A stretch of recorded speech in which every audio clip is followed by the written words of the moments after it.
8월 3일 월요일 우리 새벽 말씀 함께 상고하겠습니다. 하나님 말씀은 지난주에 이어서 시편 73편 18절에서 28절까지 시편 73편 18절에서 28절까지 제가 봉독하겠습니다. 주께서 참으로 그들을 미끄러운 곳에 두시며 파멸에 던지시니 그들이 어찌하여 그리 갑자기 황폐되었는가. 놀랄 정도로 그들은 전멸하였나이다. 주여, 사람이 깬 후에는 꿈을 무시함같이 주께서 계신 후에는 그들의 형상을 멸시하시리이다. 내 마음이 산란하며 내 양심이 찔렸나이다. 내가 이같이 우매에 무지함으로 주 앞에 짐승이 오나 내가 항상 주와 함께하니 주께서 내 오른손을 붙드셨나이다.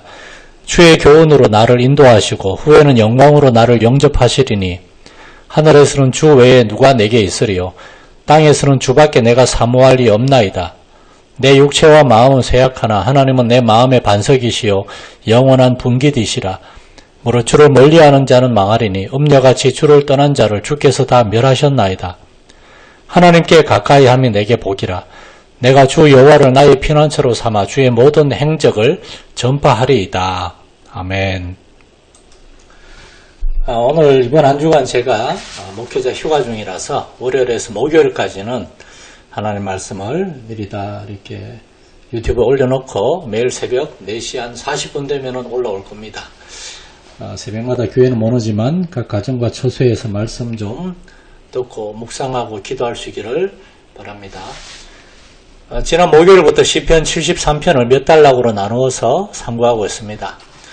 다른 시편들을 하루에 다루면서 왜 이 시편 73편을 길게 다루는가 생각할 수 있는데 사실 개인적인 이유가 있습니다. 제가 존경하는 영국의 마틴 로이드 존스 목사님이 시편 73편을 본문으로 믿음의 시련이라고 하는 아름다운 시리즈 설교를 하셨는데 그 설교에 제가 큰 은혜를 받았습니다. 그래서 이 시편 73편을 적어도 한 3번 정도는 좀 상고하면서 은혜를 나누려고 합니다.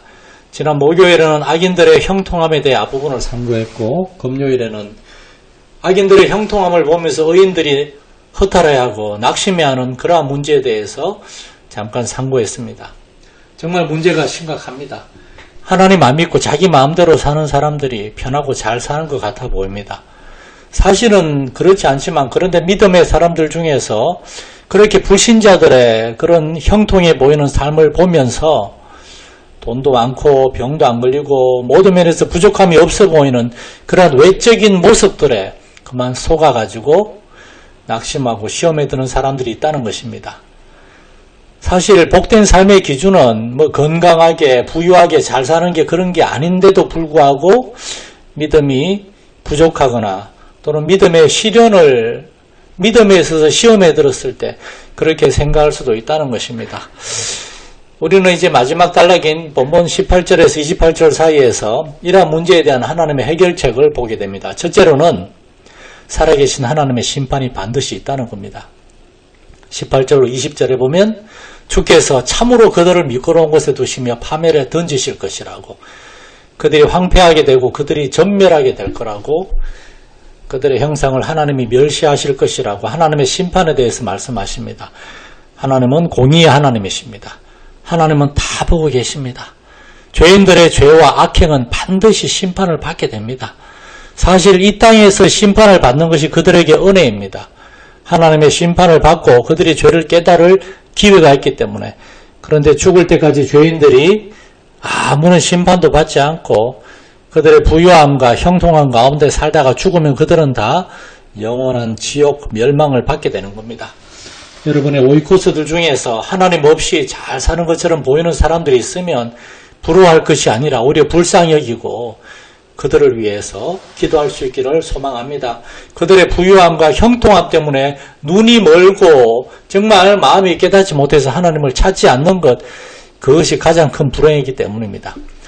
두 번째로는 우리는 그러한 형통해 보이는 죄인들의 이 세상에서의 부유하고 건강해 보이는 삶을 부러운 눈으로 바라보는 것보다 하나님을 주목해야 한다는 겁니다. 죄인들을 부러워하거나 우리의 시련에 대해서 불평하거나 원망하는 것이 아니라 나는 과연 내가 모든 면에서 형통하든지 아니면 부족하든지 어떠한 형편이든지 상관없이 하나님을 가까이 하고 있는가? 나는 하나님을 나의 주님으로 정말 삼고 있는가? 그것을 점검하고 살펴야 된다는 겁니다. 사실은 고난당한 것이 내게 유익이라는 말이 있을 정도로 어려운 일을 겪었을 때 더욱더 우리는 하나님을 의지할 수가 있습니다.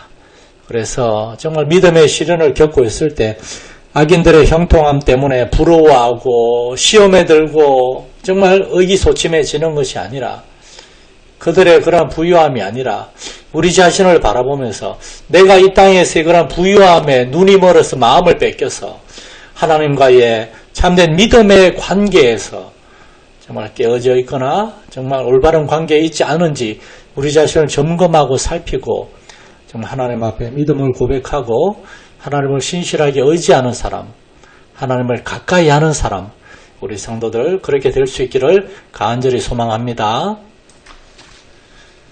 하나님 아버지, 혹시나 믿음의 시련을 겪고 있는 우리 성도들이 있다면 불쌍히 여겨주시고 그들의 마음을 위로하시고 그들의 눈을 열어주셔서 악인들의 형통함 그 위에 있는 하나님의 공의와 심판을 보게 하여 주시옵소서. 지금 여기에서 세상의 부유함보다 하나님과의 친밀함을 더 소망할 수 있는 우리 성도들 되게 주옵소서. 예수 그리스도 이름으로 기도드립니다. 아멘. 하늘에 계신 우리 아버지, 아버지의 이름을 거룩하게 하시며 아버지의 나라가 오게 하시며 아버지의 뜻이 하늘에서와 같이 땅에서도 이루어지게 하소서. 오늘 우리에게 일용할 양식을 주시고 우리가 우리에게 잘못한 사람을 용서하여 준 것 같이 우리 죄를 용서하여 주시고 우리를 시험에 빠지지 않게 하시고 악에서 구하소서. 나라와 권능과 영광이 영원히 아버지의 것입니다. 아멘. 우리 병치료 중에 있는 우리 정돌자 권사님 위해서, 그리고 우리 투병 중에 있는 우리 환우들, 우리 성도들 위해 기도하고 교회를 위해 기도하고 자유롭게 기도하는 시간 갖겠습니다. 8월 3일 월요일 우리 새벽 말씀 함께